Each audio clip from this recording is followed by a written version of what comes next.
درویش دیوانہ ہوتا ہے اور دیوانہ اپنی بات کی سمجھ نہیں رکھتا۔ حیرت تو یہ ہے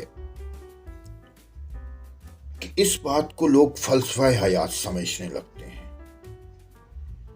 اگر یہی درویش نانگا ہو، یعنی کہ کپڑوں سے آزاد ہو، تو پیر کامل بن جاتا ہے۔ جو کپڑوں سے بھگانا ہو کر دوسروں کی حاجات پوری کرتا ہے،